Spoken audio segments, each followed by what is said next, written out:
Salut à tous et bienvenue sur la chaîne pour le tuto graffiti numéro 2.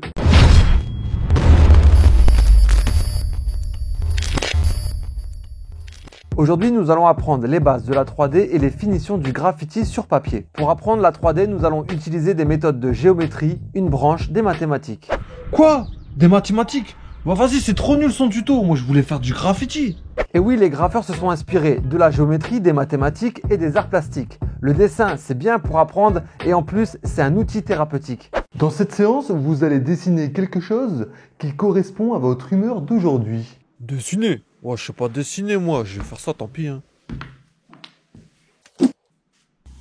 Je pense que son alexithémie et son amnésie antérograde viennent d'une mauvaise expérience avec un lapin. Le traitement pour son trouble disruptif de dysrégulation émotionnelle serait de... Essayez de manger des carottes, ça rend aimable. Cette vidéo est la deuxième partie, allez voir la première si ce n'est pas déjà le cas et préparez votre matériel, let's go! Pour apprendre la 3D, j'ai dessiné plusieurs formes géométriques à main levée. Nous avons un carré, un triangle, un hexagone tordu et je vous montrerai comment faire un cercle facilement. Le carré se compose de 4 arêtes. Partant de la première arête, dessinez un trait qui donnera la direction. Ma direction est de 45 degrés. J'ai plus qu'à dessiner la même chose sur les autres arêtes.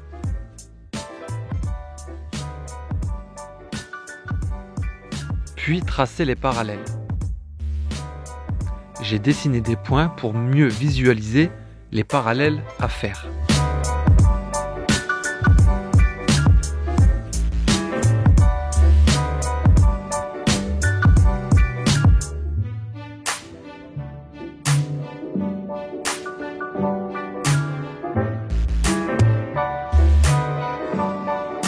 En géométrie, les segments non visibles se font en pointillés.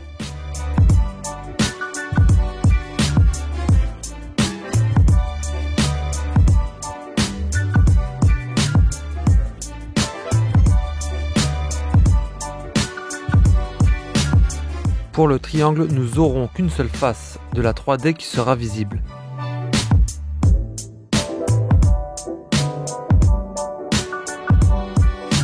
Sur l'hexagone, nous verrons deux faces.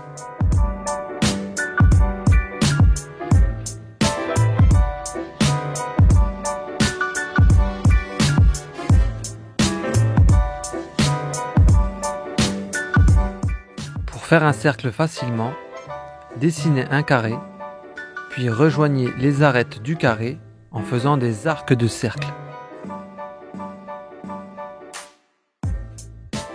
La 3D des arrondis est très difficile. Le cercle n'a pas de côté, donc le trait de direction de la 3D doit frôler le côté du cercle.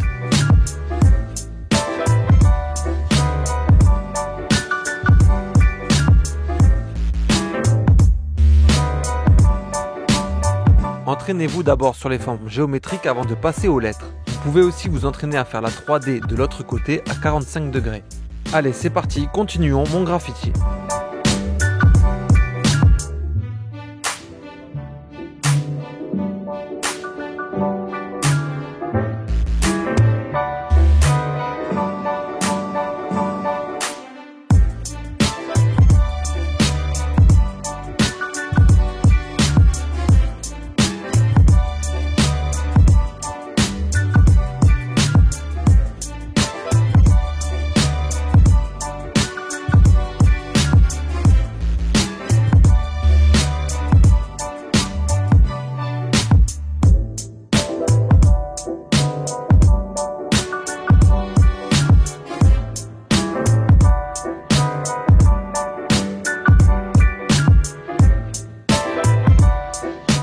Passons au coloriage. Choisissez une couleur froide et une couleur chaude. Moi, j'ai choisi comme couleur froide le vert et comme couleur chaude le rouge. Mettez un sous-main sur votre table. En choisissant une couleur froide et une couleur chaude, cela va créer un contraste qui fera ressortir votre graffiti. Si vous mettez la couleur froide à l'intérieur, mettez la couleur chaude à l'extérieur. Et inversement. J'ai choisi deux couleurs froides car je vais faire un dégradé de couleurs. Du coup, j'ai tracé la ligne de dégradé. Soyez minutieux pour le coloriage pour de meilleurs résultats. Essayez au maximum de colorier en faisant des petits ronds.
Maintenant, nous allons redessiner les contours.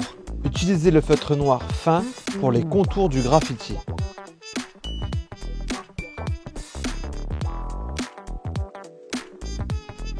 Et prendre le feutre très fin pour les traits à l'intérieur du graffiti.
Voilà, j'espère que ça vous a plu. Si ça vous a plu, mettez un petit pouce bleu.